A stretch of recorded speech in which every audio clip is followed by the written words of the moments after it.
Alors parfois, en vous baladant, vous pouvez tomber sur des choses comme ça, qui ressemblent a priori à des pommes de pin, mais c'est minuscule, hein. On n'a pas des pommes de pin si petites par chez nous. En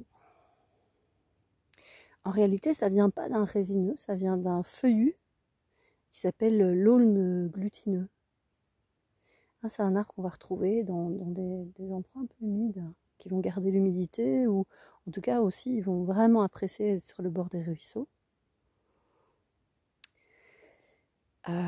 Ici, c'est déjà un fruit qui date d'il y a 2 ans, parce qu'il met 2 ans à complètement mûrir, ce fruit. Ça s'appelle un strobie. Donc il va lâcher des petites graines. Alors comme il a l'habitude de vivre dans des endroits plutôt où il y a de l'eau, ces petites graines, en plus, elles ont des ailes. C'est des ailes qui vont plutôt servir, non pas à voler, mais plutôt à flotter. C'est des petits flotteurs.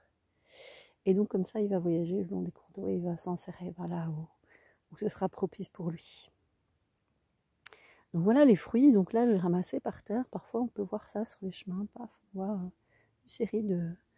Ici au sol, toutes les taches noires, ramasser ces fruits qui m'ont fait lever la tête et voir ce magnifique aulne. Ici, il y a plusieurs, il se divise en plusieurs troncs. Normalement, c'est plutôt un arbre qui va être d'un seul tronc, voilà, comme celui-ci. Et on monte, puis on voit, c'est un arbre qui pousse très droit. On voit le tronc est vraiment très droit. Même ici, dans celui-ci qui a dû avoir un accident, je dirais, plus ou moins à ce niveau-là, hein, parce qu'il a un tronc unique plus bas. Eh bien, on voit aussi que les troncs qui poussent sont extrêmement droits. Alors, ça se voit pas sur la vidéo, mais il est bourré de fruits. C'est pas sûr que ça se voit. Ouais, on voit des taches noires, hein, tout plein de strobies. Alors en fait, il a les strobies qui tombent maintenant, donc ils sont noirs là, comme celles que j'ai vues, je vous ai montré.